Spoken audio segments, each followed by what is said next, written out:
Hello. What a nice way to start.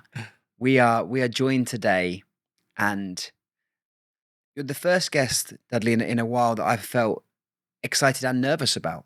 And I think the best things in life start with excitement and nerves. And for those of you that don't know, Dudley Tal Stokes is famous perhaps for his bobsleighing escapades, particularly in the 1988 Calgary Olympics, of which he then competed in three others, and what Disney kind of loosely based your story in the film Cool Runnings on. Great film. We love it. The kind of the underdog story, everything about it, we love. Down to the soundtrack and the fun. We love it. But today is about, for all of us, is about more than that. It's about our passion around peak performance. It's about around our passion for people. It's around helping others. It's around the impact we can have on our community. And it's about looking back at the end of our lives and being able to say, I'm proud of what I achieved and how I got there and how we did it. And Craig and I have just spent, Amber as well, have just spent 20 minutes. 20 minutes. We often refer to Amber, even though she's not in the shot. She's always with us. Oh. We've just spent 20 minutes with you, half an hour, sat having a coffee outside, and Carl, in our head of everything podcast technically related here, has come back in, and we've all just gone, I want him to be our best friend. And I think that kind of human intuition to give someone that feeling in the space of half an hour. We're very, very excited to have this conversation today. So hello, Dudley. Hello, and thank you very much. You can see you're in the right tension. Yes. A little excited, but you still can string a sentence together. Yeah. No, nice. It's very good. I'm actually an easy friend to have. So I'm easy to be around. I think we can tell that already. Yeah. And we kind of set out earlier, and as we always do, this is there's no agenda to this. There's no format. There's no start, beginning, middle, and end. This is, I think we'll begin with, as we always do, your early years, your story in terms of where you were leading up into that Olympic era that we all famously know, and then we'll dive into kind of all the lessons that we learned along the way, and yeah. So let's start wherever you want to start. Let's start where this begins for you, and go from there. Okay, well, let me give you a little background. I like to say to people that I am a child of empire. I was born in a colony, raised in the Commonwealth, and lived as a Jamaican, and I had sort of my finishing school in the motherland, the UK. So I've seen it from every possible angle, which has given me certain perspectives that might be unique. But my parents were missionaries, Jamaicans. They went to the Turks and Caicos, and there I was born on Grand Turk, 7 miles long, quarter mile wide at its widest point.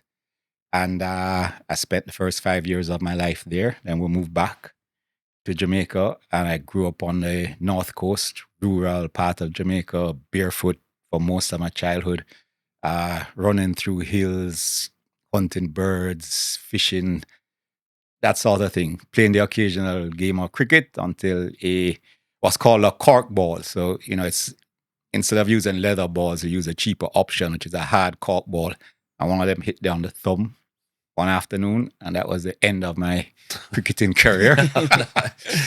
But very, very physical upbringing in a household of academics. Father was a minister and a teacher, and my mother was a teacher. And the house was full of magazines, books. So I spent all the time also flipping through these National Geographic to start with, the 10 years of National Geographic there, and there are loads of things in that magazine that otherwise would be considered pornographic. So I flipped through a lot of those. Another one. Yeah. And but it was a great childhood, very rounded childhood. And then they joined the army at 18. There were 3 children, and we were looking at university for all 3. My parents weren't really well off. And so I figured if I figured in conversation with some people who knew if I joined the army, I'd come off the books. They would pay for travel education, what have you, and then the things would be more manageable at home. And the idea of soldiering and jumping out of things and so on appealed to me at that age. So off I went. 2 years at the RMA Sandhurst, became an officer, learned to fly in Canada, and spent 8 years in the army. And it's during the course of that crazy American went to the guy in charge of sport at the army, Ken Barnes, who is John Barnes' father, and said to Ken, I need some soldiers to try this sport of bobsleigh. Ken, of course, looked and said, yeah, this looks like an army sport. So what do you need? So he said, oh, yeah, we need speed and power. Okay. So, and we need somebody with proven hand-eye coordination who is fairly athletic to try to teach to drive this thing. And so Ken Barnes said, yeah, I have the guy for you. So I was flying in the air wing in Jamaica, and I was playing football with the army team. So he knew me from that angle. And I got a call. Go and try bobsled. Of course, I didn't know what this was, but the rest, as they say, is history. What was your first, when they said, like, do you want to do bobsleigh? Like, what was your thoughts? Like, what did you think? Like, yeah, well, I was a Lola captain in the army, and the Colonel Barnes was a colonel, and so it wasn't a suggestion. Okay. Okay. So I tried to find out what it was, which wasn't easy. This is pre-internet, pre-cell phone. And so I was at home dialing up friends in the US until I called a friend in Jamaica who spoke to somebody in the States, and then they called me back and explained the sport. Oh, so you never saw it. Did you get it? I realized I'd seen 30 seconds of bobsleigh while I was an officer cadet at Sandhurst. Right, but okay. all I could think was that this is insane. And I had no context. It was just like a first person view going on an ice shoot. Yeah. I said, these guys are off the rockers. Yes. Yeah. So how did you deal with that then? Obviously, in a way, it wasn't your decision to do it. You were told you kind of had to do it. So how did you approach that? Yeah, well, I tell you, once I discovered that it was a machine and it had to be driven, it wasn't on rails or anything, I became very interested. I'd like to manipulate machinery. And so I went along with that sort of attitude. And once I got in one, I realized that this is really a challenge that's worth taking on. It's going to take some doing just to drive it. I had no idea of the rest of it, which was to come. But that intrigued me to see if I could actually manage this thing. So obviously flying helicopters, there's obviously a fear factor in that. How do you take that fear factor? Because obviously the bobsleigh, you're shooting down the ice, you're going fast. Was it an easy transition to take that kind of responsibility of fear from flying a helicopter to the bobsleigh, or did you have to learn to deal, because one's in the air, one's on the floor? Oh, yeah. Did you have to? No, well, a couple of things, but there was an assumption that if you could fly a helicopter, you could drive a bobsleigh, that the skills were transferable, and that's not strictly speaking true. I could have, I guess I would say a bobsleigh and a helicopter are slightly different. Yeah, So that assumption is quite a hard one to put upon you. You're right. But what does work is that the work you have to do to learn to control fear if you're flying or just soldiering, if you're in a military environment, and how you deal with that. That was very useful to me going into bobsleigh, far more so than hand-eye coordination and so on. And so I was able to transfer over the things, we speak a bit about things today, but I want to say now that we're talking about 35 from 40 years ago. 40 years ago, I was doing things and then we did things in bobsleigh that are only now becoming mainstream. Okay. Well, and some of them still aren't accepted, but we experimented with. And so breathing, that was key from I was 18 years. They went into the army and learned to shoot, and then they're teaching you how to breathe and control your heart rate, control your tension. So we had these basic skills which you could then bring to any situation and control the fear. Fear is not something you want to conquer because it serves a really useful purpose, as anybody who's had too much to drink would realize. But you do need to control it, and you need to find the right tension, and to get in the right tension for what you have to do in the moment. Sometimes is being relaxed. Sometimes it's being really on the peak, on the edge of your flight or fight type things. But to recognize the tension that you need in a situation and how you move yourself to that tension quickly and maintain it for the time. Those are things that I actually came to bobsleigh with a general knowledge of, not so much conscious, but a knowledge that was built of experience and having to control myself in difficult situations. And so, yeah, the fear I could control. I couldn't control very well the fear of the teammates. I guess it's a part of leadership that a lot of guys got in that stead with me on faith, and some of them paid the price. But the more difficult thing is getting a team, creating an atmosphere where your team can be in the right tension. And when you're playing football, the team actually feeds off the captain. And maybe the manager, but they feed off the captain when you're going into a game, right? I don't know how many captains know this, but when you go in the change room, everybody's looking at the captain's sideways and seeing what's going on. And so it goes. And it's the same in bobsleigh. The teams feed off a driver. And so it's an added pressure, but you have to set the right tone. It's interesting already listening to you at such a young age, being so well traveled already at a young age, as well as being kind of well versed in running around barefoot and fishing and growing up in that way, but also being well read because of the upbringing that you had, and then the challenges that came with the fear from the army and the being in charge of people in a vehicle and how that translated. You can see already how you're being. There's one of my favorite books is Bounce by Matthew Said, and he talks about the 10,000 hours of practice to become world class at something. But he also talks about how circumstance shapes you. Yes. And in the early stages of that book, he talks about he lived on a street whereby if he was one house the other way, he'd have gone to a different school, and the PE teacher wouldn't have been the Olympic table tennis champion. Yeah. So I'm already hearing parts of your story of hard work and endeavor and skill would have been part of what you achieved, but we're already seeing how you were forged into this incredible.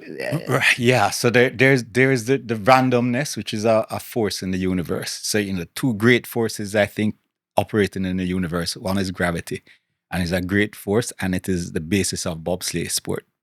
Gravity carries the bobsleigh to the bottom of the track. Gravity keeps the bobsleigh on the wall in a corner. Bobsledding is really a story of controlling gravity and when to load it, when to release it, and how it is. But it's a universal force. The other thing is what people call chance or so on, but it's just random actions that arrive pretty much in a neutral way. They don't come with any bias to help or to hurt you, but it happens. And one is different things turn it, like the coach you spoke about, who was a world-class tennis coach. Like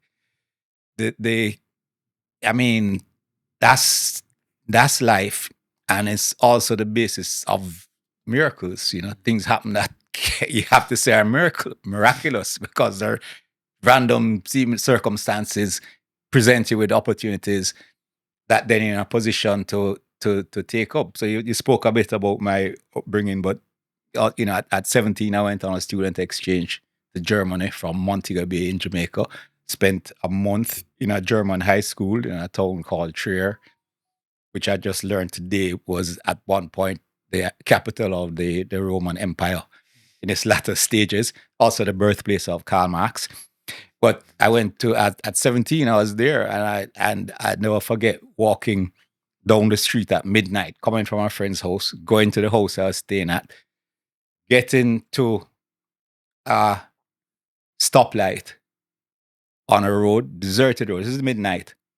There is an elderly couple standing, waiting on the light to change to green to walk. And it was cold by my standards at the time. And I came up there and I saw these guys standing there, and I looked up, I looked down. There was not even the dogs were awake. So I just walked across the street to the red light. And when I got to the other side and I looked, they stood there till the light changed and they came across. And that thing kept me up for the rest of the night. I said, why would anybody stand in the cold on the side of a road with nothing coming, waiting on the light to change? And that was an early lesson in culture and how things are for me. But so these experiences I was stacking up. And in the last 5 years, especially, been trying to produce competitive drivers for bobsleigh in Jamaica and so on. It's been very difficult. It's been very difficult for the last quarter century, really, when I quit in 2000. And it's becoming clear to me more and more that the circumstances around the way I grew up are just unique. Mm. Yeah. Not even my brother or my sister, people who are directly beside me, they have a completely different experience, which is true for everybody. But in this particular instance, this was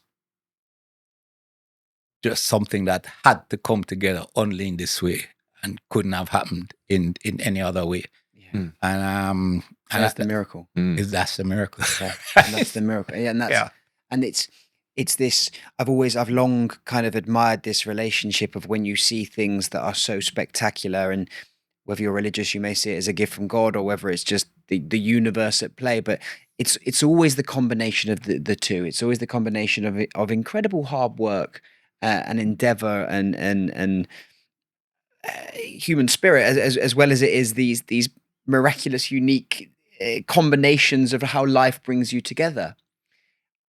So you're asked by John Barnes' father. I think it's important to just to draw back a little bit as well. Yeah. We'll have a lot of football listeners, this podcast.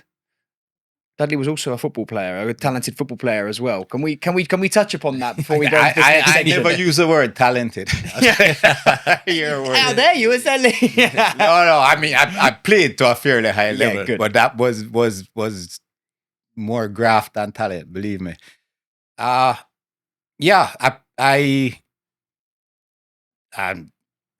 the cricket ball incident, so two things happened. The cricket ball incident came after the first incident, which is when I was 9, my brother was 8. We were on the beach on Saturday afternoon. We decided to do a best of 3 30-meter sprints, which we did. It was soft, and then he beat me 2 out of 3. And I was devastated. I just kept saying to myself, I'm slow. So athletics was out. So I said, well, I'm not going to run. So I dug up a book on cricket that my grandmother had given me some years before when she had hopes. And I read up on it, and I started practicing with literally a coconut bow bat, which you won't know of in England, but in the Caribbean, that's how most people start. And so I'm there, and then the cork ball hits me on the finger. So I said, nope, this is not it. And that's how I ended up playing football. Enthusiastic. I was a defender, right-sided or central defender. But after the incident at 15, when I tried out for Calabar High School, Kingston, prominent, what they call Colts under 15 team, and I got cut. Like, no, you don't get told you're cut. They just read out the people who should come back. They didn't hear your name. So I went home in tears, lived on the compound. Both my parents taught at the school and were fairly senior. And they were on the compound. So my mother saw me coming through the kitchen in tears and said, "What happened?" I said, "Well, I didn't make the team. I was cut." And she said, "Why?" I said, "I don't know. The coach just didn't call me." And then she got me out of my room about 30 seconds later with her notepad and pencil. We marched down to the field and she demanded of the coach what was wrong. And then she wrote and wrote and wrote and tore off a piece of paper and said, "Well, there are 16 things you need to fix." And I've been making lists ever since, personally. Yeah. But, so this is what I did. I learned out of that and I took away. In the Caribbean at the time, and I would venture to think no, but I'm not going to be disrespectful to anybody. But in the Caribbean at the time, people loathed to head the ball.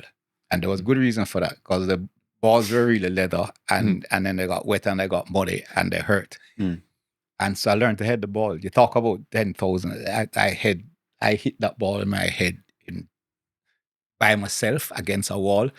I would have to say hundreds of thousands of times. Wow. I used to spend entire summers, and that's what I did for 8-9 hours in the day, was just hit the ball against a wall. Till I got to the point where I was on the Cornwall College football team, which was a very good team. At the time, it was great history in the school. And one of the guys, a very accomplished player on the team, and they were talking about, 2-footed and who can do this and that. I said, "Well, Tal have 2 foot, but one in them head."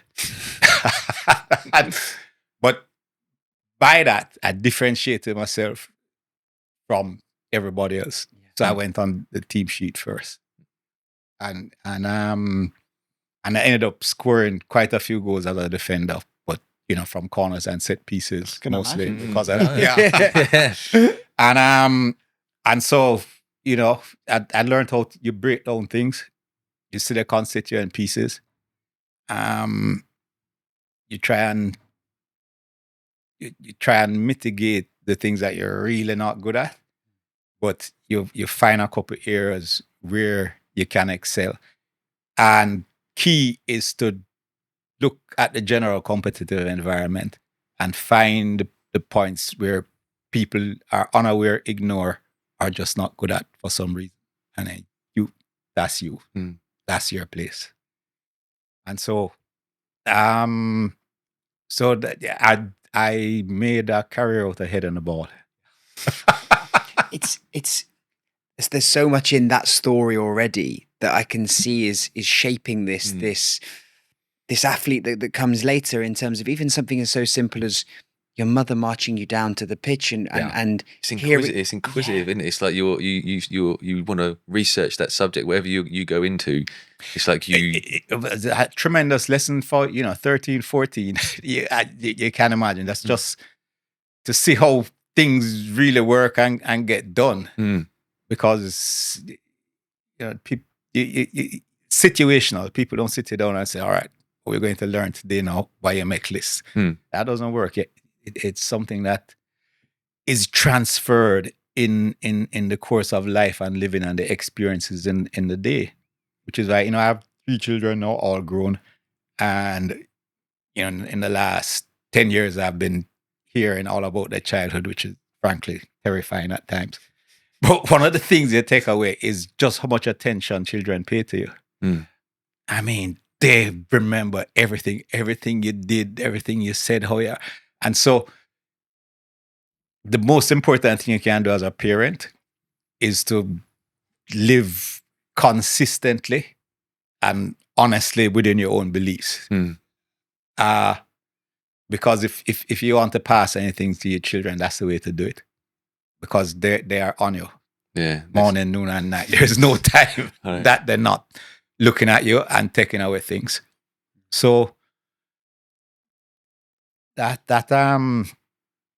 those basic underlying lessons is what you get your feet under you. It sets you up. to take on challenges in life as they come. It's I sidetracked us there. That was my fault because I wanted to go about the football. So let's go back to the story and I'm already seeing kind of how it's unfolding as well. So you're now part of this bobsleigh team. You get put together and you're like you said, it wasn't by choice. It was by this is what you're doing because we see you as the right man for the job. And you start practicing and you start at what point do you think this is going to be something quite serious? At what point do you think we're going to be going to the Olympic Games? Where do we get from that conversation with Ken Barnes to being at the Olympics? Because without kind of touching on the film too much, it depicts it a little bit, but obviously that's a Disney-fied version of this. Right. Listen, you have to understand that when you're Jamaican, all right, the only thing on your mind as a child is to represent Jamaica. Everybody's they want to pull on the black and gold and the green and do something. And that was in my family, that was our motivation, brother and I and so on. We, 1 mile east of us was Jimmy Adams, who went on to captain the West Indies and played cricket at a high level. Privileged to have caught the balls that he hit when his father threw them to him by the side of the pool that they had. His father was the GP in the area and well off. So, and our families knew each other. So Jimmy Adams was there. Half a mile down the road was a bronze medalist in 4x1 from 1983.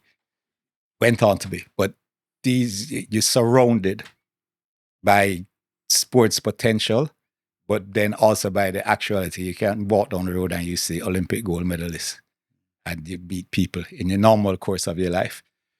Every child wants to represent the country.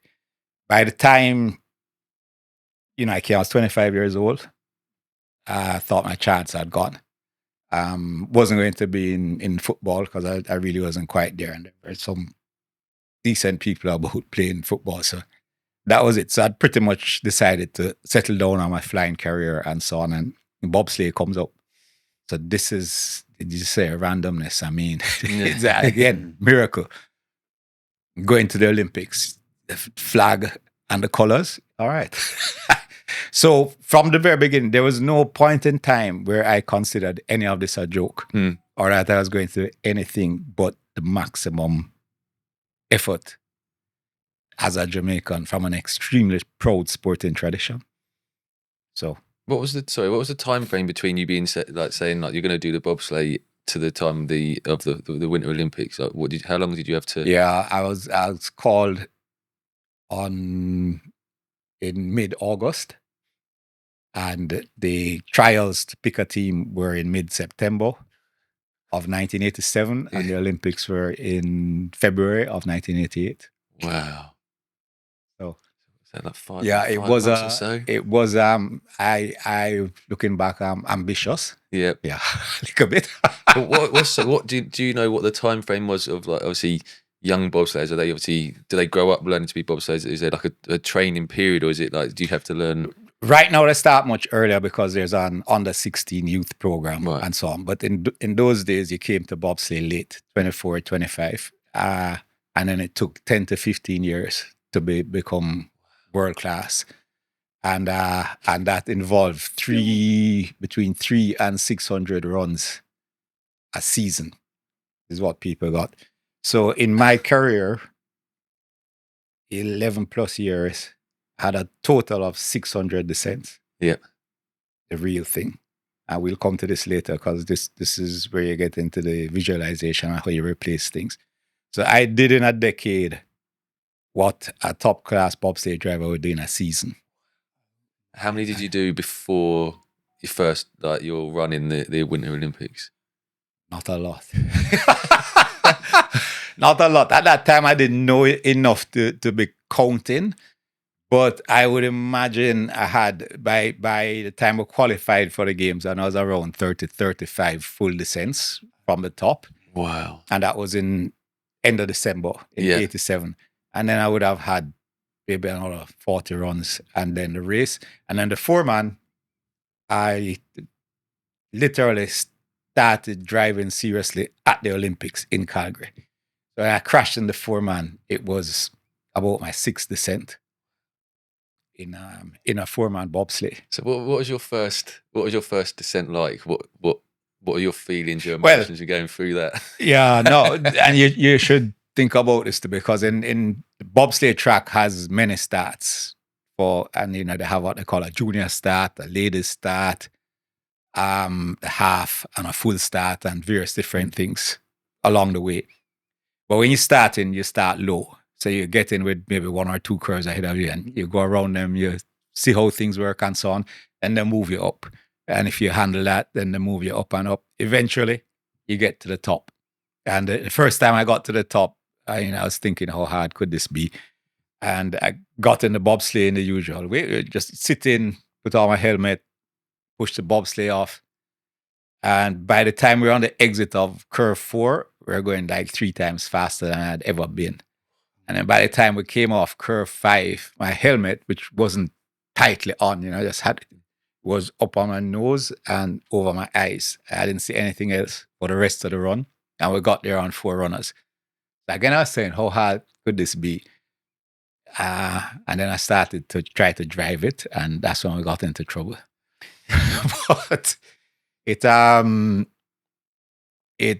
first ride was really wild, because the first time you hit those speeds, even in the best of times, the view from a bobsleigh, it's not even like a Formula One driver or a racing. Maybe rally drivers have it to an extent, but there's a critical difference in bobsleigh from racing and most other sports, except the sliding sports, luge, skeleton, is that the number of axes that you operate in is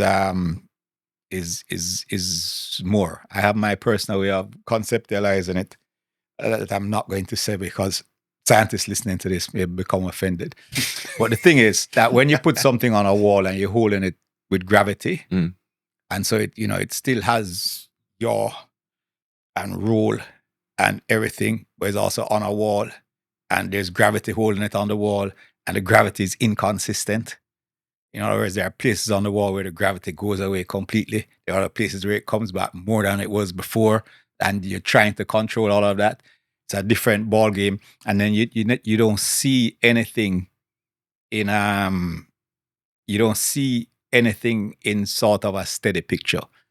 Bobsleighs are by rules unsuspended, so you're running on the ice and you're feeling every rut and every bump, and then that's in your head. So your picture is this. Complicates things. And then you put 100 miles on top of all of that, and now you have a challenge. The reality is this this level of human performance and bravery and teamwork and will never be seen again, because it wouldn't be allowed to be. To put you in that situation at that time, that will never happen again. No, Ever. they learned a lot from that. No, it won't. And it probably was reckless in parts, but it makes for a fantastic story of human endeavor. And so, we could have been seriously hurt, but we weren't. And then we created a story that goes on, but it really is a story of human endeavor, adventure, and So, Pete, literally going into the unknown. Yeah, pushing the boundaries of your limits of like human potential, of like how far. Because you said like I don't know the sport of bobsleigh, so I don't know how the technology has changed. Obviously, for you then, you wouldn't have had TV screens to practice with or look back on runs. I don't know whether and how much that's changed now. So you were just literally running off pure instinct, whereas I don't know if they've kind of taken that a little bit away, maybe with technology, like and how that's. They've taken it massively away. If in my personal opinion, looking around bobsleigh now, is that the standard of driving at the top level has decreased. Right. And I Okay. think that has to do with the two-dimensional impact of the screens. Everywhere you look, every coach on the corner is filming a bobsleigh with an iPad or whatever, and the athletes are coming up and looking at that and so on. That two-dimensional representation of something that could be in 4 or 5 dimensions, depending on how you're conceiving of it. There is no substitute for having that full picture in your head mentally and being able to recreate it instantly, looking in a place, and you recreate all the angles and the feel and so on, and what it should be if you're in the right place and why what you did was the wrong place and how that felt. They most people now are learning to drive off screens and in 2 dimensions, and they I mean, they get down and they go fast, but it's ugly to watch. It's not for Times the and in instincts, places. is it? The instincts. You were going off of instinct. Honed instinct. Yeah. I would say feeling from Okay. the seat of your pants. Yep. What's coming in through your eyes, which are really in your hands. Yep. So what you do is, as you know, your eyes are actually a part of your brain that's pushed out over evolution. So this is part of our brain that's on the outside. But the thing is that, you know, from your brain to your hands, there is it's a distance, and it can take time, and you have to shorten that time by literally warping that space. So you put your head in your hands is how I visualize it.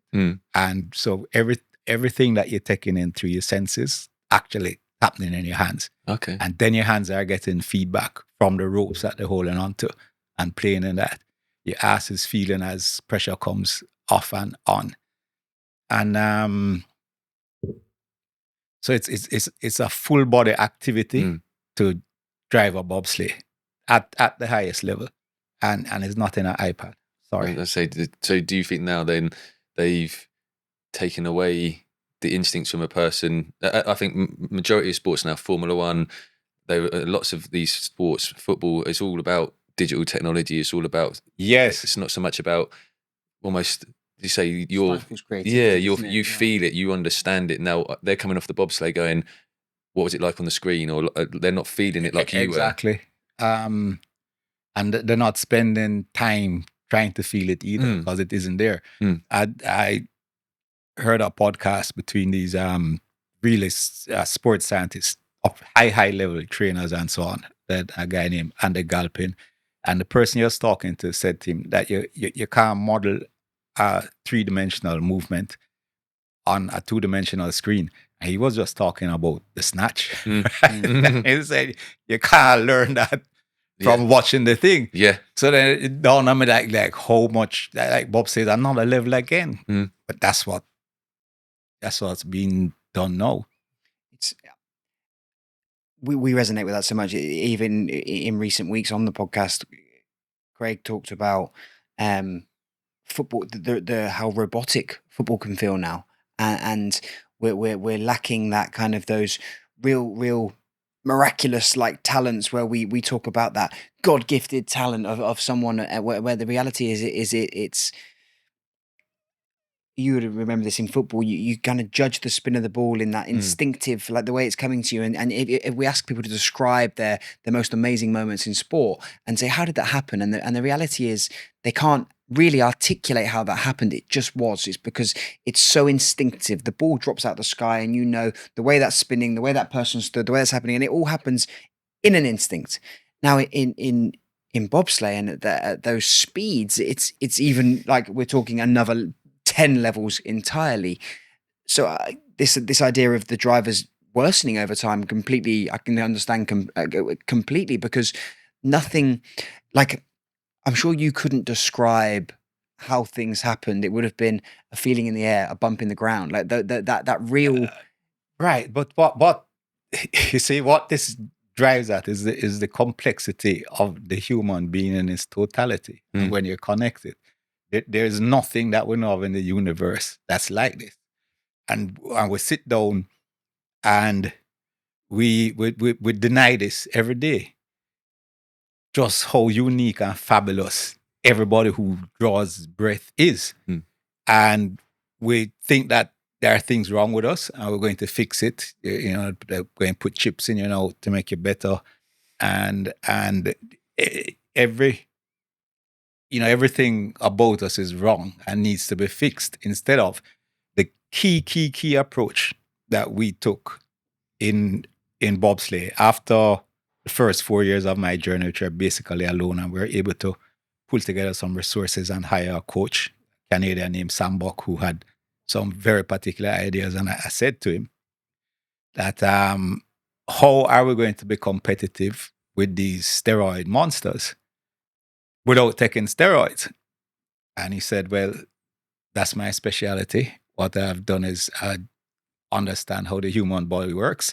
So this guy was dropped out of a doctoral program in physics, nuclear physics. And so he wasn't suffering for brain. Figure out how the human body works, figure out the natural substances that it takes to make it work, and then we see which ones we can supercharge, how and why. And that's how I've lived my life since. And and I went from running 4.1 seconds over 30 meters down to 3:89 at the age of 36.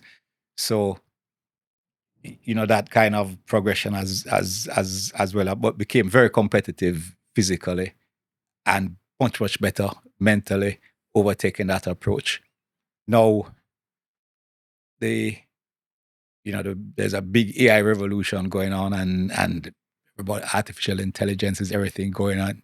The important thing to remember is that the I in the artificial is actually ignorance. There is no intelligence going on there, and there can't be. Base component of intelligence is the physicality, right? Is how we feel and bring things into this wonderful brain structure and brain in our gut, spinal cord, all over, not just here, and what it allows us to do as people. So when you see, a ballerina moving, or one of those ice skaters, figure skaters, or as you say, when you watch football, and you guys may be a bit young, you watch Gascoigne or Huddle play football. That's Englishmen. Yeah, people say, well, English don't have the touch or so on. Yeah, well, if you watch those guys play football, much less, your Maradonas, the guys with skill at a time when the tactics weren't the dominant thing, Johan Cruyff, right? Those things defy imagination. The things that they were able to do in an instant when you realize the amount of parameters that must have been undertaken, calculated, and so on, even for you just to catch a ball out of the air or to meet a header at the right point or so on. It is, and we're just doing that. And we're capable of doing that. And who knows what more we're capable of, but we're gone in the wrong direction. I'm sure there's a time when our technology will be able to improve us, but we're not operating generally as people anywhere near our potential and in the physicality. And we need to maximize this first. We need to get more people. It may not be a majority, but certainly we need to have a critical mass of people who are functioning every day at a very high level, at what we would call now or elite level. And we need to move elite level to somewhere else over there and then try and catch it. Yeah. But instead we're sitting down, inducing and trying to manage sickness and illness and so on. And that's the wrong approach. I don't think it's a sustainable approach. It may work, but there are going to be less and less people able to access that. That's all, and it's going to leave a large number of people behind. I think the AI revolution, you say the increasing of data, it's kind of like we forgot what the human body is capable of. We've kind of like we've seen it. We think we've only got so far, and we need something to help us onto the next stage. But realistically, I don't think we've barely touched what this is capable of. And you're proof of that. Like to go into something of like which is your reaction have to be instant. Your decisions can be life and death. You did it. There was no technology for you to use. There was just your instincts as a human being. Right. And I think we've gone so far away, as you said, from that. I think we feel like we have to be fixed, and there has to be something added to us to make us superhuman in a sense. But it's not. It's more, I think, going with inside and say breaking it down and working out what we need to make us superhuman. Just to add to that as well, and we are all aligned on this point. And I'm not good with technology anyway. It's not something I feel warm towards. I understand the uses of it, and I understand that I've got an iPhone in my pocket that helps me do my day-to-day activity. I'm aware of that. But there's a quote by Jimmy Carr, a comedian, but also not necessarily a fan of his comedy, but his philosophical views is he calls AI, and this made me feel a lot better about it, the greatest cover band. And what he meant by that was, I loved it, and I loved it. It made me feel so much better, because I'm seeing people, especially in my industry now, in bobsleigh, in whatever, using that as a tool to improve and to offer up things that perhaps I'm offering, but in a slightly different way. And then it's the greatest cover band. No one forgets Just how you make them feel. No one forgets kind of a feeling, energy, and an explanation of when you're hurtling down ice at 100 miles an hour. Like, AI isn't going to help at that point. Like, but that made me feel a hell of a lot better about AI completely. It's all predictions, isn't it? Prediction. It has to have a formula put into it to give an answer. Whereas what we're describing here at the real peak performance is creativity and human intuition and endeavor. It's highest point, right? You load up a lot of stuff in your brain, you practice a lot of things and so on, and then you go to step onto the football field and you do something that you just never did, you never thought of. Boom. It's and everybody's surprised that you do it, but you are in shock. And it's, if we liken it to football, AI or an iPad or watching something on football on TV, it can't predict the way that ball is very uniquely going to fall out of the sky at that exact moment, take a slight defection with a certain wind speed. Maybe you can't hear right now. That's the thing that you can't see on TV either. What's the wind doing? How is the ball behaving? And people are adjusting and doing things, and you're saying, "Oh yeah, well, he got to the ball and so on," but you have no idea. No, and the only way these moments happen is because you felt the ball fall out the sky so many times, or you felt what it felt to hit that corner at 100 miles an hour. You have to have felt it. And that is where the true beauty in sport and in life is. And we don't generally have any idea what happens when we felt it or when we got these experiences and so on, what goes on to create, to make something truly different on that. But the key is to experience as much as you can. So and that's the ultimate value, isn't it? It's just to do it. And I mean, you were the recklessness of you being thrown into what you were doing is probably what made you so brilliant. The fact that will never happen again, in terms of they wouldn't let human beings be thrown down an ice. No. They wouldn't. They just wouldn't. Health and safety. Nowhere. Health and safety. However, that's where the miracle lays, and that's incredible. And this is we can talk about this point so much, but I want to keep moving on into where the story lays. And there's a particular part of the film that stayed with me, because I know it kind of showed a little bit of it, but I wanted to ask you this, and this is probably perhaps looking now more at we're looking at the miracle here. This is more the negative side of the sport, and I wanted to ask you how you dealt with this. So you're thrown into it, and there's the miracles are happening, and there's this incredible sporting and human achievements, and then you go into a sport that strikes me as there is a certain culture, there's a face that fits. Okay, there is a certain person that does this sport, and the reality of winter-based sports, skiing, anything like that, is that you have to have money to do those things, right? And you're flung into that environment, and as the movie shows a little bit, perhaps your face doesn't fit. right? No matter how incredible it is that what you've achieved to even be there, people automatically don't like that you guys are there doing what you felt. Now, the film shows that a little bit, but how did that feel to then have gone through what you've gone to get to the point that you're at, and what was the reality of those people judging and making and perhaps making fun, or how they treated you? What did that really feel like at that moment? Yeah. Not there wasn't much actually to my face comments, but you could tell that there were certain things going on in people's head. The language barrier was, of course, a barrier, so you didn't really get that stuff. But remember, I left rural Jamaica at 18, and I went to the RMA Sandhurst, and there were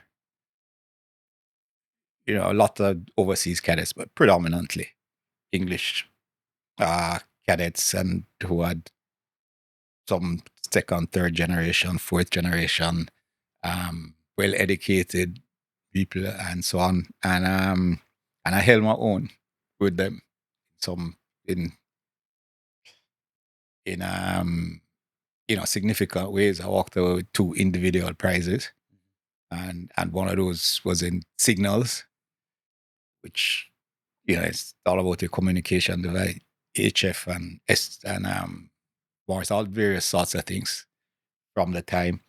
So I say that to say I knew that I was competitive on the world level even before, long before bobsleigh, and I figured that given enough time and enough lists, I could figure it out. Never lost that belief.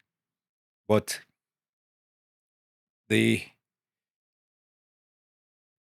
when we got to Calgary, we went there as celebrities. I mean, not far off what the movie showed, with people around and so on. And regardless of what the other competitors thought, they were under tremendous pressure from their family to get a Jamaican pin, photographs, so on. So it suited everybody to be on our good side. So, and some of the guys made the best of that. You talk about the recklessness of the adventure. Our crash in the foreman actually materially affected the outcome of a race, and in particular with 2 Swiss competitors, and a guy named Fasser, who went just ahead of us. He won the race because nobody went as fast as him after we crashed. And Hans Hilterbrand, who was the other Swiss driver, who was in his last Olympics, never got his foreman gold. Now, both those guys I'm friendly with now to this day. Well, I'm not sure if it's to this day, but both those guys I've remained friendly with for years and years and years afterwards, only because I think that we went on and earned their respect over time by what we did in the sport. If 88 had been it, then we would have gone down in right beside Eddie the Eagle and so on in the annals. But we consider that as one of these sporting achievements, what we eventually did in Lillehammer 6 years later. So, you have to keep coming back to the race, and you earn people's respect grudgingly, maybe, but you will earn it. I said something last week. Like it stuck with me before I said it, and it stuck with me again now. There's a quote, and I'm not going to get it exactly right, but there's a quote about the parts of us we hide in order to be likable are probably our most magnetic parts, or the parts that make us in reality the most incredible version of ourselves. And you said something earlier about methods you were using then are now being used today and haven't been seen before. And it strikes me as this, and this is probably inherent, it might be a Jamaican culture thing, that you guys were always and tell me if I'm wrong, proud to be who you were and to do things slightly differently and to come at this from a different approach. And actually, the reality of those things is that was the most magnetizing part of you that perhaps at first other people may have frowned upon or not liked or disagreed with, or and it was those things that you weren't afraid to let shine that have been so successful. Yeah, very true. Very true. So the parts that we're tempted to hide are the parts that make us unique, right? You don't want anybody to think that you're different. You want to belong or so on, and so that's what people end up doing. Jamaicans, and from the Jamaican culture, is highly individualistic. It's difficult for us to put together a football team or any team over 4. Why we excel in trap, but it's very individualistic, and it's a culture of genuine confidence in terms of the individuals in there. And I say genuine confidence because you see a lot of confidence around that's brittle and can't resist the slightest blow. It falls apart and is shattered. But Jamaicans up to now have through a legacy, going back to Herb McKinley and Roden and the guys coming out just before and coming out of the war years, and the athletic legacy, and then music and so on. It provides an underpinning to the individual that that means that groups in Jamaica are really individuals coming together. It is not a sameness in the way I've seen in many other places. Not afraid. In some instances, you almost have to show what you're bringing different to get in with people and to be understood and respected. So it starts really early in life, or it started with me. So by the time we got to these points, we were not put off by being seen as different, because we're just where we always have been. That's how it is. Here I am, like me or don't like me, and that's another a characteristic of Jamaicans. And again, I'm generalizing, but is the ease with which they form relationships with other people, because as they would say in Jamaica, not carry you nor bring you. So it's basically where we see you is what we deal with. You're not moving here, you're not going there. And so yeah, that's we talk about the randomness again. I didn't have to be born Jamaican. I didn't have to go back to Jamaica to grow up. I didn't have to have these experiences, but it happened. When I arrived at Sandhurst, we had a long history of Jamaicans excelling there. So which I knew of. And you're told of, and you internalize that before you go, and then everybody emphasizes that when you step out of this room now, you're the sole flag bearer in a sea of many other things. So don't let down the side. That too is not something that you choose, but that gets ingrained in you over childhood, over a long time. It's incredibly beautiful, isn't it? That celebration of uniqueness, individualistic, yeah. And like It's who you are. It doesn't necessarily benefit team sports to do it for, but many times we've said on this podcast that the light is the dark, the gift is the curse, and it's being able to find that light amongst the darkness, or that gift amongst the curse. And again, it's both sport as it is personal life, and we've explored that idea so much, like even in my own psyche, in terms of I am the most ADHD person in the world. Like it's I actually wouldn't have guessed, right. But I've learned to harness it. Yeah. I've learned to harness it. I am, my mind is forever a million miles an hour, and it took me to darkness that I never imagined being amongst. now I understand it, and I celebrate it, and I embrace it, and I channel it in the right ways. It's my superpower. Yeah. It's my superpower. Yeah. And I think it's important to understand that these things aren't superpowers in and of themselves. They can and tend to, and perhaps are most often very destructive. And you have to do the work and fight the battle to understand, master, control, and direct. Now is our power. And that happened. My wife of 40 years is dyslexic, but so numbers and letters always back to front. But she has developed a tremendous concentration, intense concentration on one thing. If she locks in on something, like nuclear war could go on, right?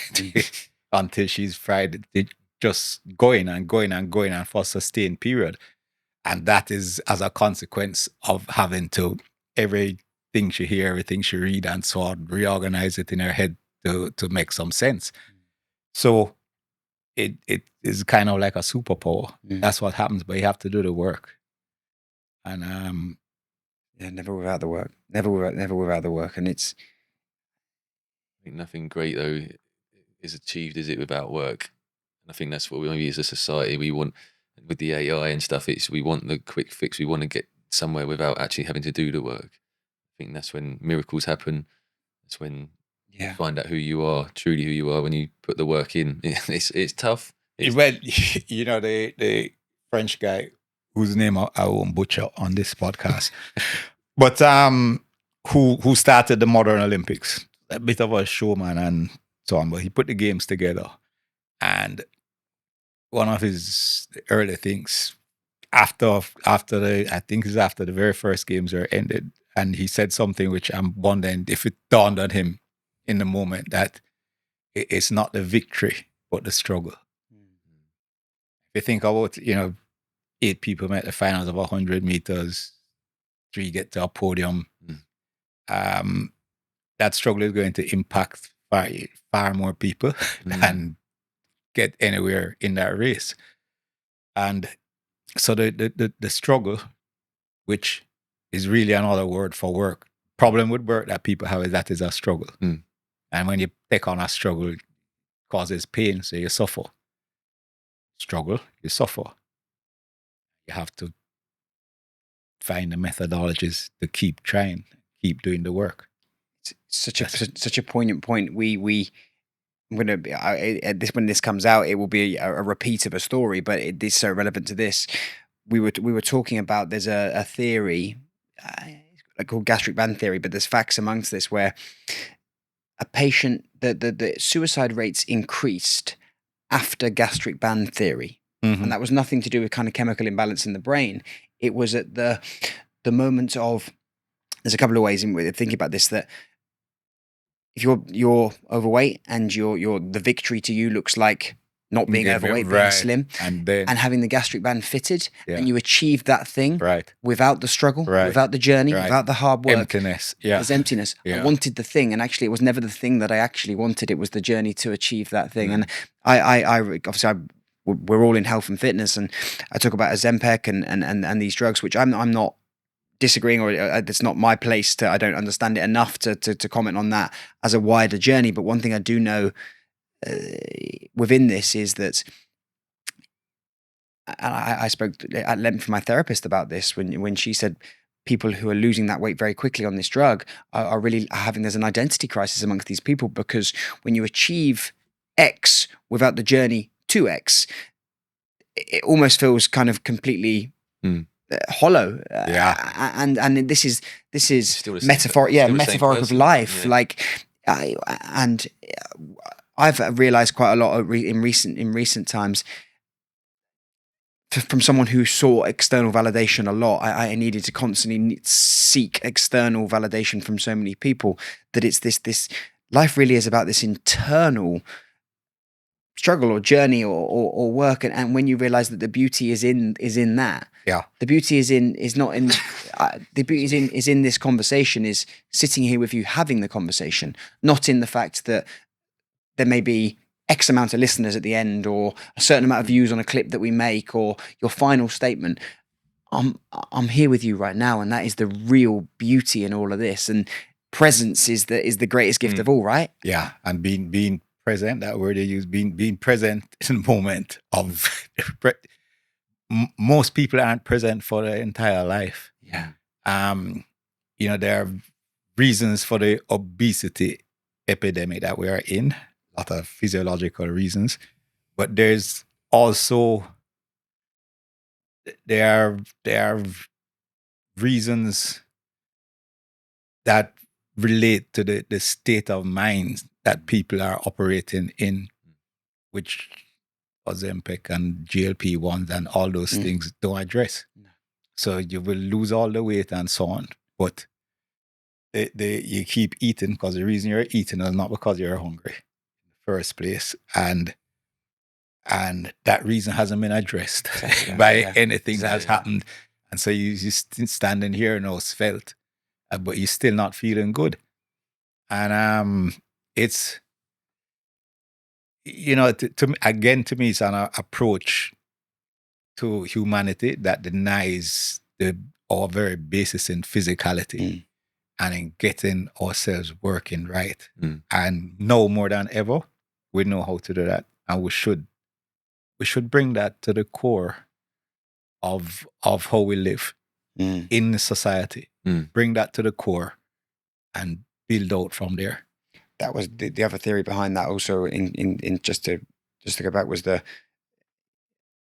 what I'd explained, but also the other theory is that when you have had that achieved X through a surgery, that the suicide rate increases as a result of using food as a comfort blanket. So using food as like you say, as another way of treating something deeper that's going on. So when I can't use food as something that kind of suppresses that. Exactly. No, the problem hasn't been addressed. The problem hasn't been addressed. So then you move to the next step. And again, it's a strange metaphor that I use, but it really resonated with me. It really, perhaps because I'm in health and fitness, it really resonated with me on those things. I think it's not everyday people, because we've seen that with top performing athletes. There was a golfer recently when he came out and said that he achieved what he wanted to achieve. He won a title, yes, but he still didn't feel complete from winning that. So it's never really external things that we're looking for. It's the internal, it's the journey, it's the growth that we gain from the struggles that obviously, and also the ongoing. Right, the people think that we arrive at a place and you have arrived, but life is just moving from place to place, and if you seek to avoid those journeys, that in itself creates a crisis internally, and we there's so much in today's society. There's so much thinking that is normalized. That is around creating safety and comfort for individuals, which is in fact destructive to people's psyche and human nature, really. What do you think then would be a way of implementing something into society? What would you think would work to help people? I know what works, but I don't know how. The thing conceptually for me is that your brain is an organ in your body. Brain and your body are one. Your brain and your body works together to throw up thoughts in our brain.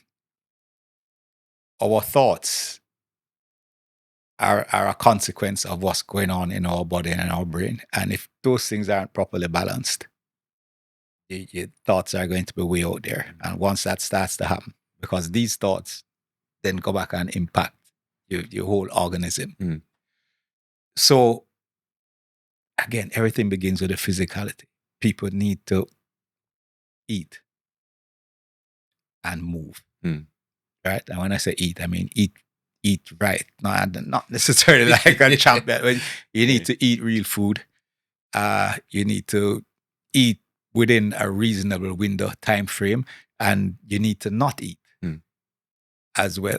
And then you need to use your body as far as possible in the way it's meant to be used. Now, of course, we have people genetically and by birth they have issues, but that don't change the fact that in whatever way you can do, move. I think that is well understood now, but it is not really widely disseminated. Is sleep, power of sleep. Sleep is fundamental to health. For me, the quality of sleep, meaning the balance, not having it fractionated. So, when you sleep, there's a portion of that time that you're awake. You want to lower that time. You want to have a balance between your rapid eye movement sleep and your deep sleep. And then most of your sleep will be light sleep. You say 8 hours for sleep, I've found is more important. That if I sleep 3 hours and it's balanced, little fractionation, get some REM, deep, and so on, I'm good to go. And that I can do that for a week, longer. But typically I sleep about 5.5 hours. But I can sleep 8 hours and it is disrupted, is not balanced, and not rested. Everything that good that happens to you happens while you sleep, right? That's when your muscles grow. That's when your brain sorts things out. That's everything good happens in sleep. And so I don't think that's emphasized enough. What we do everything to ruin sleep. And again, the screens, the entertainment that we have going late at night on screens, it just disrupts sleep.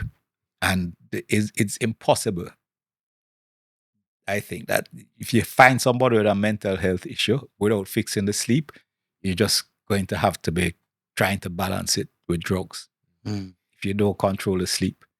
And then if you don't get the eating right, feeding that body so that, the neurotransmitters, hormones, a lot of them are made in your gut that go to your brain. You can have the gastric tie off, but it is, early. I have my own expectations of what will happen. But the way Ozempic works is hard to see how it's going to be a boost to mental health because it's disrupting right where all that work gets done to go over your body. So, I mean, these are physiological things that are being disrupted that cannot then produce the proper result. Yeah. I don't know what the thinking is about that. But those are the things I would focus on, and I'd get that into the earliest stage of childhood education. Yeah. And live that. Reverse things like taking physical education out of schools.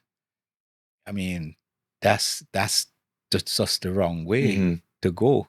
I mean, schooling is moving, is running, is playing. Right? Is not sitting down and committing something to memory by rote. That's secondary. I always find the best people at giving advice like you've just given are people that have experienced it for themselves. So you're not just famous for carrying the bobsleigh over the line in 1988. You then went on to compete in 3 more Olympics up until 1998, 10 years on. You mentioned earlier becoming not just an Eddie the Eagle type character. This was, you became a very, the team became, a very, very well-respected team amongst the sport. And we can I want to touch upon that as well. But during that time, did you struggle? Did you find mental challenges yourself that you had to overcome? Is this these techniques and these learnings that you're talking to me about now? Have you had to practice them yourself throughout your own struggles? Yeah, absolutely. I suffered for most of my early life from depression on and off. It runs in our family. Had lots of it, some very bad episodes, but the depression was a thing, and I thought that this was I'm depressed. Then in the same instance, working with Sam Buck, this Canadian that we met in 1993, hired, and he explained how we're going to defeat the steroid guys. Then said that there are a lot of other things that will happen through this. One of the basic things that he did was to start us on a sort of basic vitamin and mineral program. And he drew this from a guy named Linus Pauling, who is written out of history now. And hardly hear anybody talking about him. But he had 2 Nobel Prizes, one in chemistry, and the other one was a Peace Prize for his anti-nuclear work. When he was 74, he was diagnosed with prostate cancer. I knew he was sick and so on, but nobody would say. Just read that in the last year. He had prostate cancer. They said, this is the end. And he went back to research it and so on. And he got into ophthalmological medicine, which was using large amounts of vitamins to treat things. Now, the first thing you learn is that large amount of vitamins is really a relative term. The amount of vitamins that you need are very few vitamins are toxic, and generally it breaks down. If the vitamin is water soluble, it usually is harmless. If it's fat soluble, it might build up and do harm over time. But Pauling did all of that, and interestingly enough, he came to the UK, to England. I was up in the northeast and in Scotland, where some guys are doing pioneering work on this back in the late 60s, early 70s. And he put stuff together. Actually, it was before that, early 60s. Anyway, he lived another 20 years beyond when he should have died. He died at 94. And the last book he wrote was in his late 80s, How to Live Longer and Feel Better. And in that, he laid out sort of a vitamin regimen therapy, which I've followed to this day. And it allowed for very high volumes of training, followed by recovery, which is almost total, and a very high volume of training. So we used to train day, hard day, easy day, just a warm-up hard day. And you do that for 5 hard days. Basically a 10-day cycle. You take a complete day off and then you resume. So a hard day would begin at 7. You're up, take a bit to eat, running track, you run for 2 hours, break, little bit of lunch, the push track, bobsleigh push track, and we would push the bobsleigh for 2 hours, break, gym, snatch for 2 hours, the gym or lift, and then hot and cold and some recovery and so on, home, sleep. The next day you would do pretty much the same things, but only just easy, no real effort and quickly. So you'd spend 4 hours and then you come back the next day for 8. So at that time, and we had a lot of track athletes on our team, including my brother, and they said, this is impossible. We're going to die. And, a lot of them, they hurt and they struggle. And I thrived on it. I mean, I bought into it and so I thrived on it. And but the key to that was in the recovery and having your body in a state and properly nutritiated so that you recover and come back. And when you do 3 of those 10-day cycles, and you take a week off and you come back, believe you me, talk about floating, you're flying.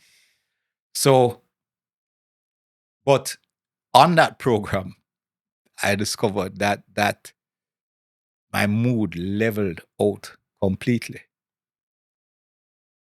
So the ups and downs, the high ups and the low downs, the depression that I suffered went away. Never come back. Right? Never come back on vitamin and mineral therapy and proper eating. And that was it for me. And I'm talking about somebody now who is genetically predisposed to mental illness with suicide in my family. All right. So I these are not inevitable things, and we aren't broken. The human body is not a mistake. What we need to do is make sure that we treat it right for performance, and that goes for. So, but I was saying this to say that I don't draw a distinction between physical and mental health, because I don't think it's really possible to be mentally healthy without being physically healthy. And by that, I don't mean don't have a broken leg or that you might be wheelchair bound or so on. There might be limitations on your physicality, but for sure, you can be vitamin and mineral balanced, and you can be eating properly what you need to eat, and you can go to sleep on a regular schedule and get up and so on. And then if you still have a problem after that, we have all of these other tools to address that. Yeah. But if you don't address that, when you get the pharmacological interventions, but set on top of the sinking sand, then you're forever on drugs. And this is what happens once you start drugs to treat mental health. You tend to have to stick with it. My mother was on a thing called geez, I almost called it by the wrong name. Yeah, it should have been so Valium. No, it wasn't Viagra. Yeah, Valium, which was before all these SSRIs and so on back in the day. 20 years. To the point where her liver started to harden and all sorts of things just from the quantity of drugs she was taking. And she met a therapist, a psychiatrist, who looked at her history and so on. And he said, well, I'm going to treat you for 1 year. And if you're not off these drugs by then I'm going to stop. But this is insane. And so he took her through this, this is back in the 70s, but he knew some of this. He took her through those steps, and in a year, she hasn't taken it since or had an incident. And so, I mean, that's something that I saw. I'm living proof of the same thing. Yeah. And I was diagnosed bipolar, the high highs, the low lows that you discussed. Right. And I was put on a drug called quetiapine. I already took an SSRI as well. I took an ADHD medication, and I was put onto this quetiapine as well, a drug they use to treat schizophrenics. And I didn't want to kill myself anymore. However, as a personal trainer and someone who is known for his energy and his passion, Yeah, you're just chill. I was ringing the doctor regularly and having these checkups, and they would say, "Are you having thoughts of suicide?" And my answer was, "Not as many." Like, do you want to die? And I was like, "Not as much." But there was always a however, and however was, I feel really lethargic, and I feel really tired, and I feel I'm gaining weight, and these things are affecting me in another way. But I suppose in its most basic form, no, I'm not at risk to myself or the public. So they kept Job me on done. them, and job done. Yeah. And at this time, I was still drinking alcohol, Yeah. using other recreational drugs, Yeah. and in line with that stuff, perhaps not looking after myself physically, and certainly not with sleep and everything else. And it wasn't until I made a decision, initially to stop drink and recreational drugs, and then to stop I practically begged them to come off this. And this is my story, so this is not my advice to anyone. That's my disclaimer. But I decided to wean myself off because I was tired of ringing them and telling them I was tired. Right. Like, I was tired of ringing them and saying, I get up at 5 every day. I start work at 6. I work 12 hours, and I'm sluggish, and I'm foggy, and I'm struggling with this. Yeah. So yes, I don't want to do. So I chose to wean myself off in line with other holistic practices. So I stopped using alcohol. I stopped using other drugs. Naturally I ate better. I exercised more. Right. I now haven't taken any for 2 years, and I'm in the best physical and mental shape of my life. Yeah. So, I mean, that's the plain truth. And I'm living. I believe it. And this is.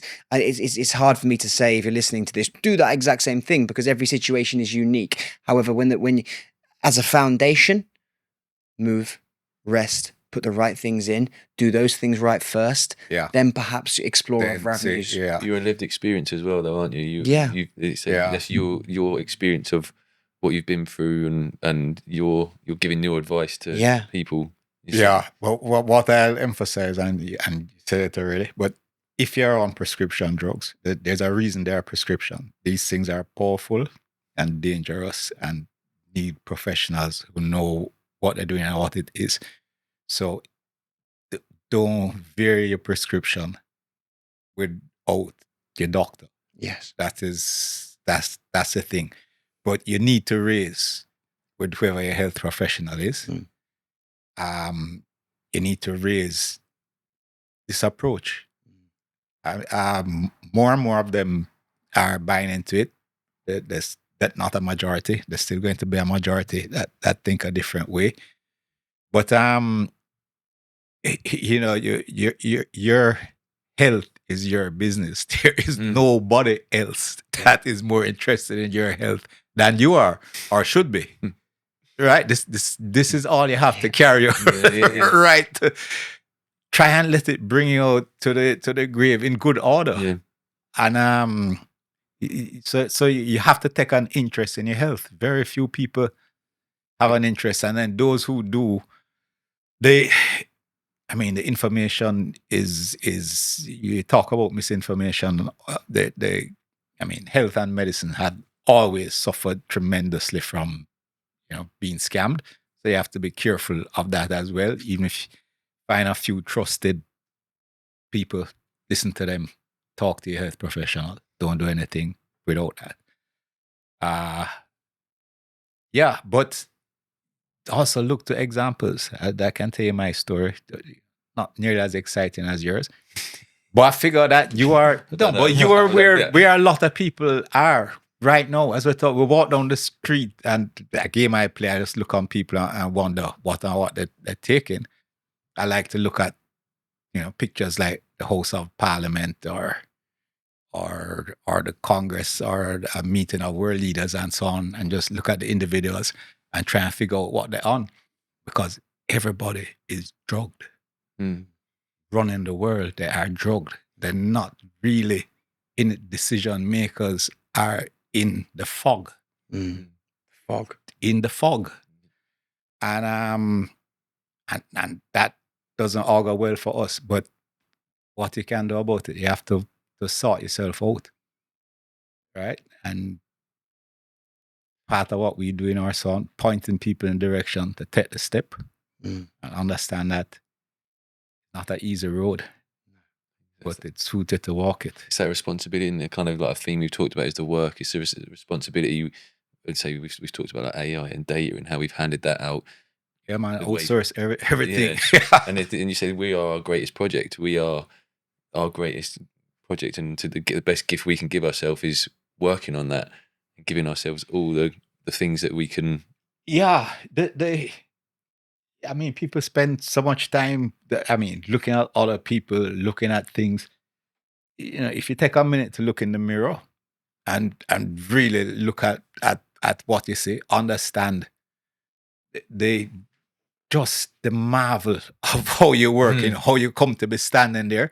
It is an impossibility, and we don't know about it anywhere else in the universe. If you can stand on two legs, right?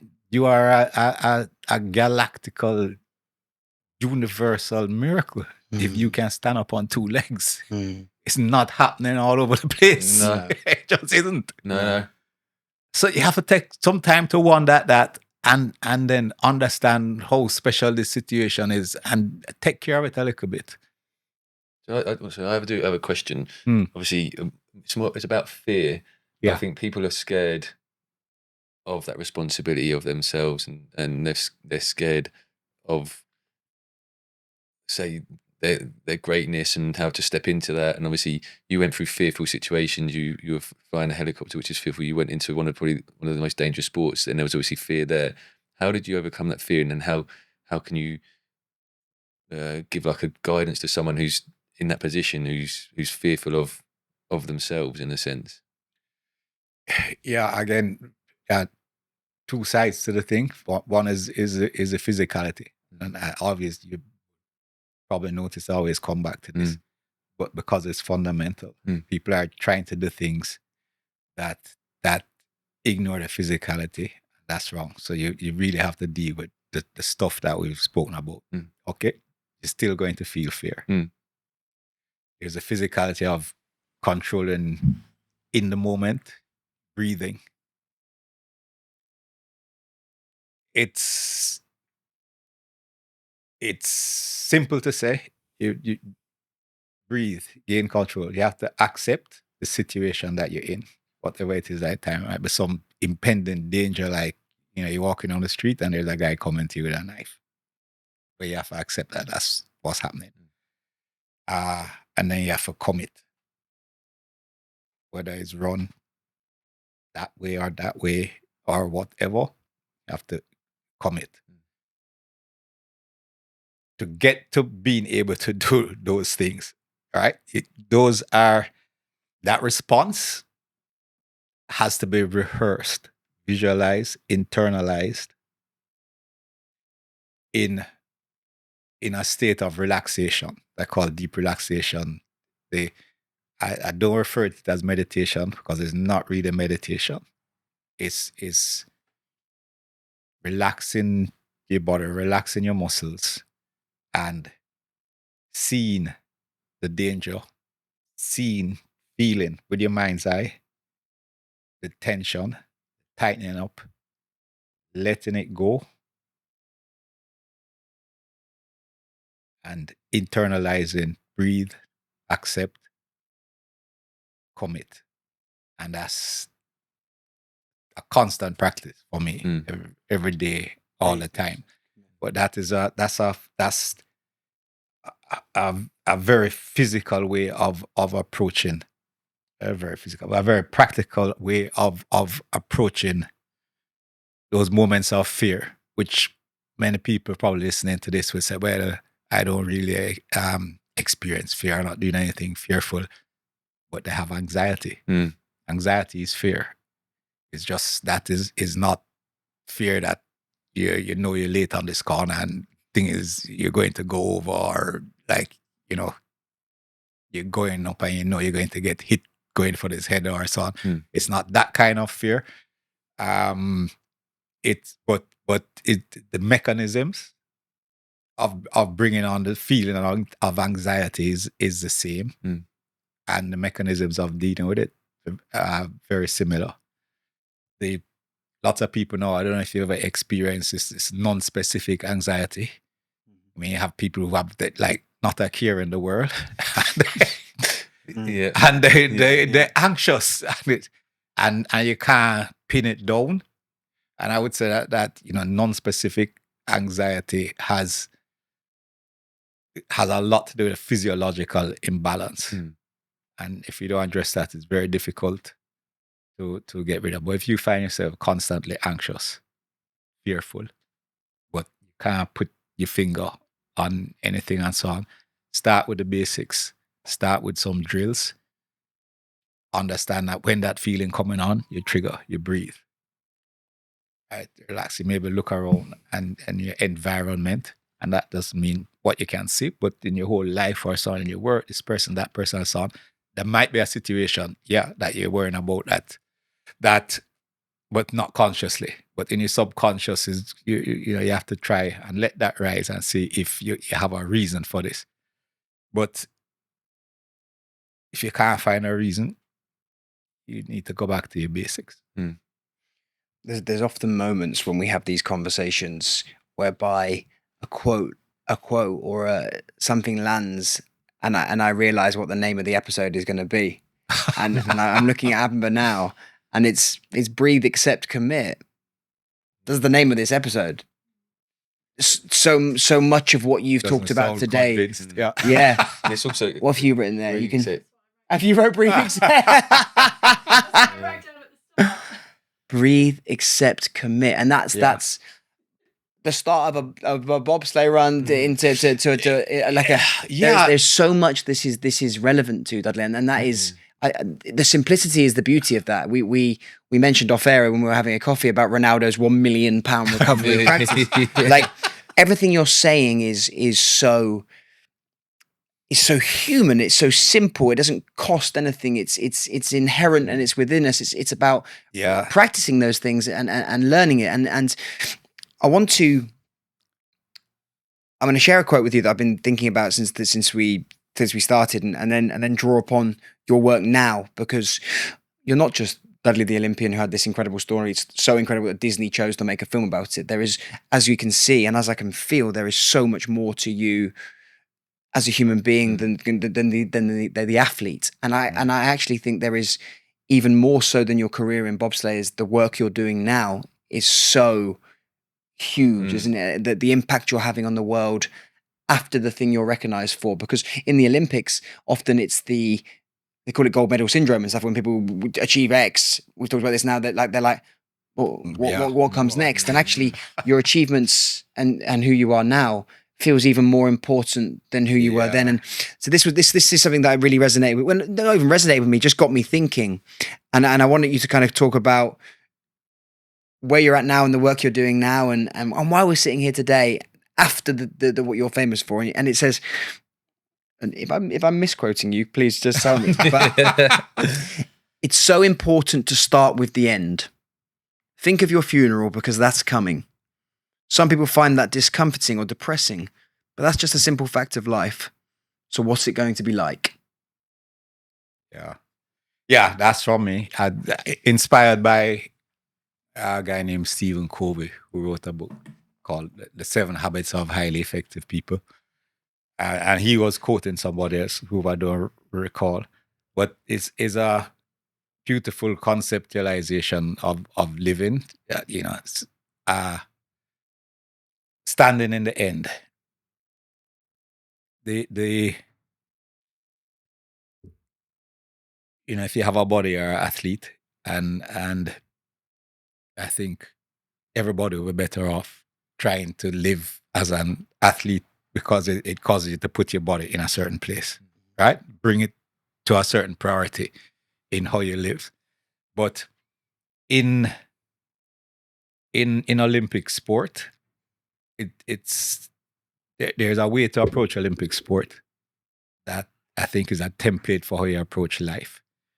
So if your race ends today and then you decide, well, I'm going to go on, I want to make the next Olympics, 4 years' time. All right? Mm-hmm. So you rest up, whatever, celebrate, cry. So, but within a few days, you sit down and start at the end. Olympics, the race is this day, in this month, in this year, in this place. Track built yet? Is there anything there? And so on. And I mean, guys take this to a crazy level with long range weather forecasts and things of how the places and so on. But you start there and then you come back, you back up through every week, once, different races, world championships, so on, right back to where you are now. And so that's how you plan your training program. You stand in the end, you write down your result.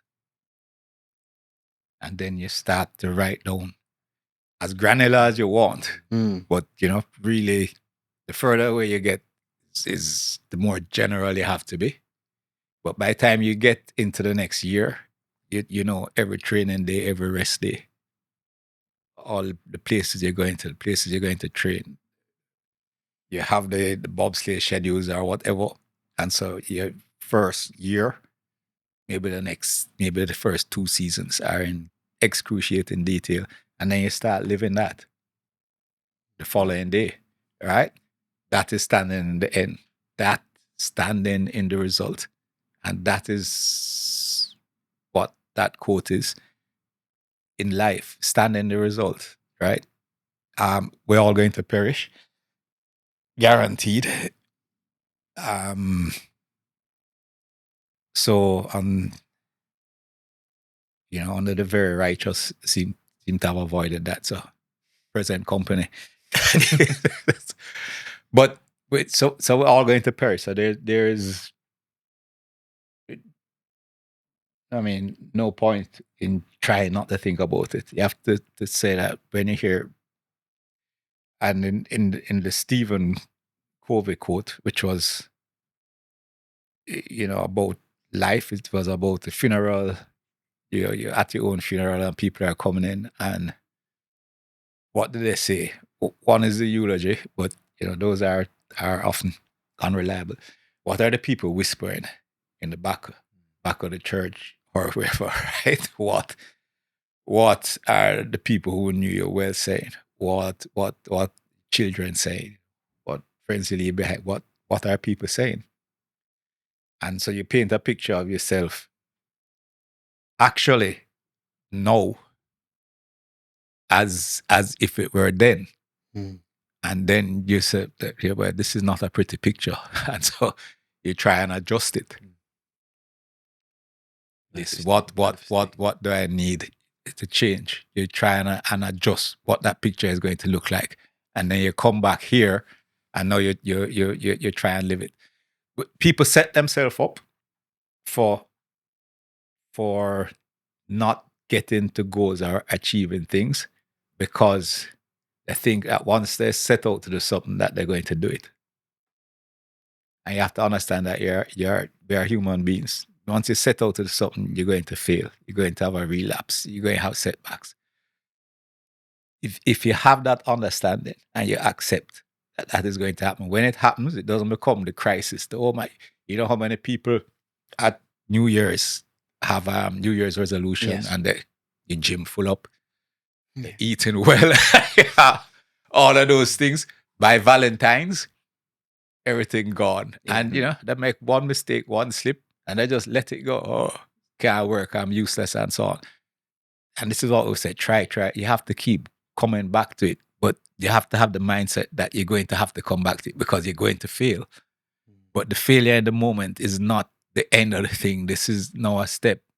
And you keep trying. And you create that version for the final day that you want, So stand in the result, see it, feel it. What are the whispers about you? Not the eulogy. What do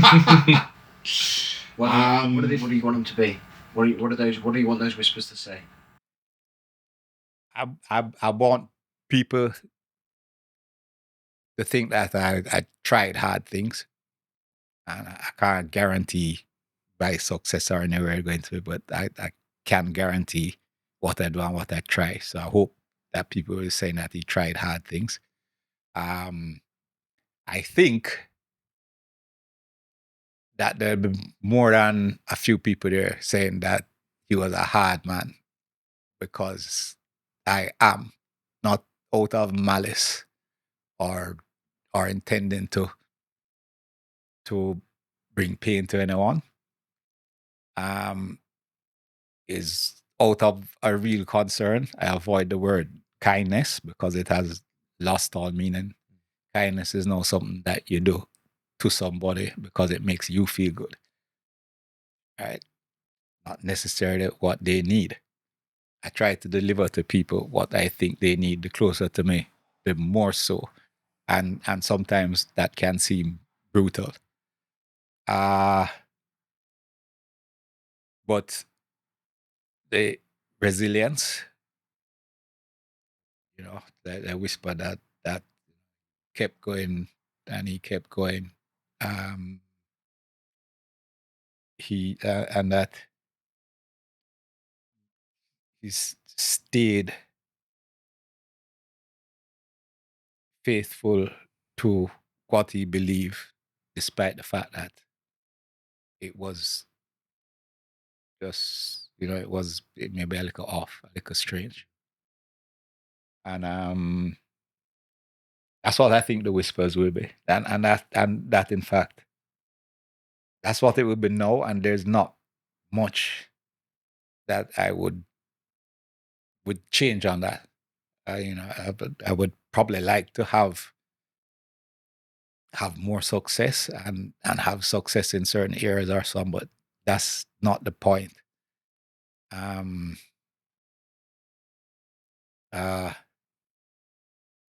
go into a quote now. I hope this doesn't cost you any followers, but Winston Churchill, who is much maligned.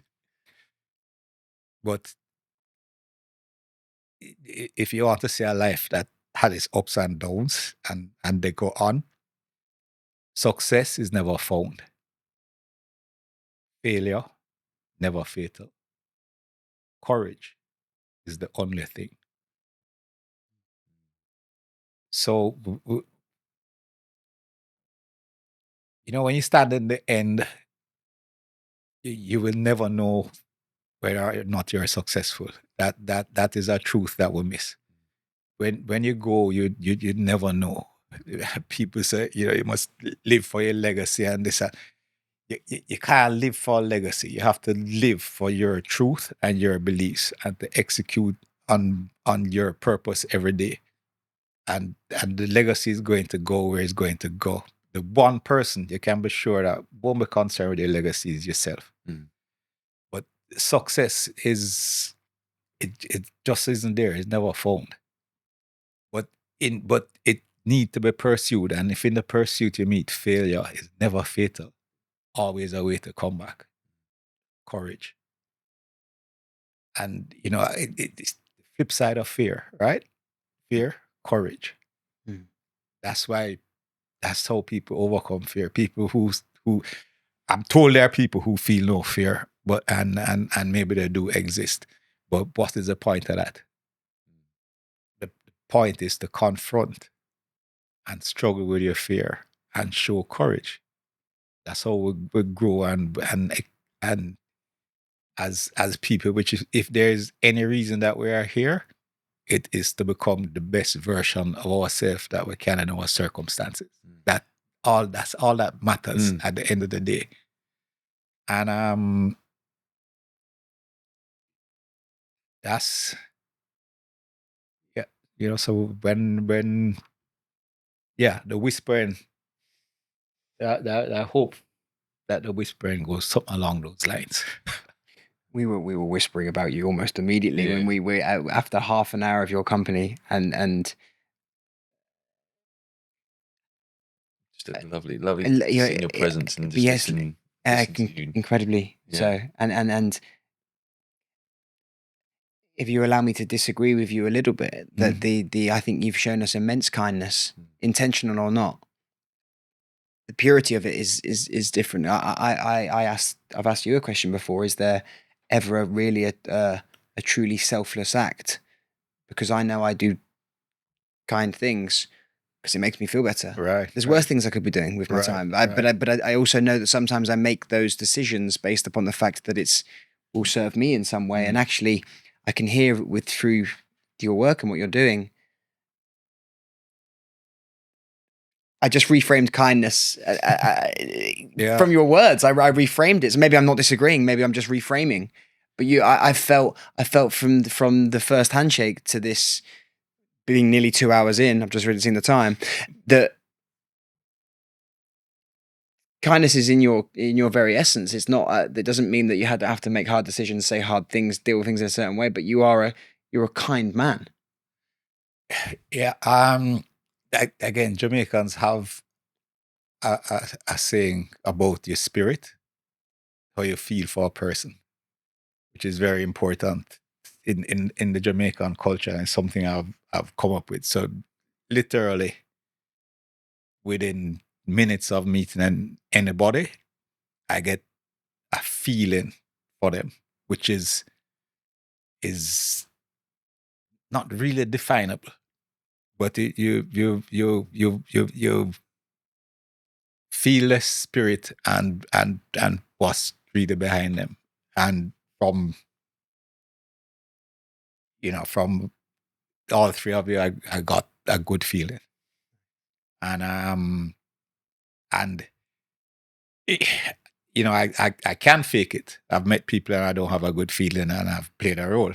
That's fine. But I'm best when it's easy. When I get a good feeling, then I just roll completely as myself. That's where I'm best. Unscripted. And just bouncing things back and forth with people whose spirit in the right place. And one of the tactile things, if I'm to say, about people who have that spirit, when I get a feel for this for the spirit that I like, for a kindred spirit, is people who are reflective people.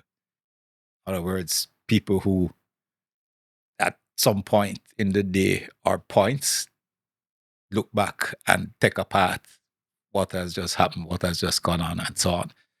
And without that kind of reflection, and there are a lot of people who never spend a minute to think about what their wake looks like, right? Yeah. So I think I like people who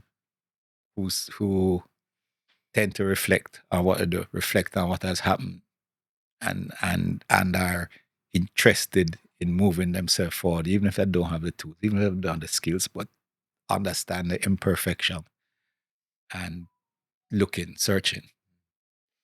I think, unless you have any other questions before I ask our most reflective. No. It's been beautiful. I've actually loved the conversation. It's been so, like, just, I feel so privileged to be in this position. A recent tale of mine, I mentioned it here. I dreamt of days like this. I dreamt of days like this. That this to call this work, if you will. It's not work. This is not something we profit from. This is giving back. This is just It's like our richness. Yeah, our richness comes in and I feel rich today. I feel nourished from spending time around you.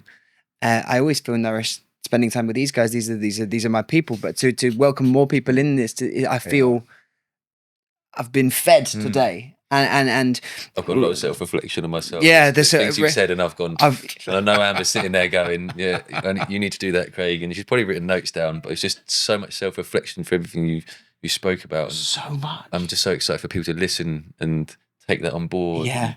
Say we're all about kind of just giving back and helping people improve, and that's something that you strive for, and the way you're speaking and how you want people to be. And yeah, I've just loved sitting here and talking to you, and see your experiences with bobsleigh, what you've done, what you've achieved, and what you've kind of moved on to. You've created such an amazing legacy, and I said we're so privileged to sit here and speaking to you.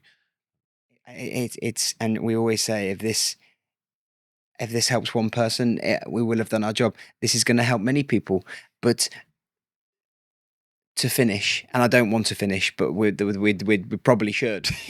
But because I could sit here all day and ask, and because there's so much more, and maybe this is a conversation for future if you were willing to do it. There's so much more I want to explore about your ideas around. You're talking about the physicality, the gut, the mind, all these different things. But right now, personal to you, and I mentioned this to you earlier. Outside of being a father, because that will be your greatest achievement, and outside of what you're known for, necessarily in terms of the Olympic achievements, what is your most personal kind of favorite achievement? What are you most proud of? What is the thing that you can say in those whispers at the end that you'd like people to say, he did that. Well, I don't know if it would be whispered. I think I am most proud of my resilience, especially in the last quarter century. And I think I've come back from some major setbacks that would have broken most other people. And I've kept my family and those closest to me tight, protected, safe, and able to launch themselves. And I'm together, healthy as I've ever been, and pushing on, taking risk, looking to get to the end in good order. I have no doubt. I have no doubt. This has been one of the most rewarding conversations I've ever had. With you speechless, there's definitely no. It's been amazing. It's been such a privilege. I've learned so much from this conversation, and I'm sure everyone who's listening will as well. So thank you so much, Dudley, for your time. It's been Dudley, amazing. Thank you so much. Thank you all. turn off the cameras before the sometimes people are tears. just cool. People are just cool. Yeah. Thank you. I'm going to give you a hug.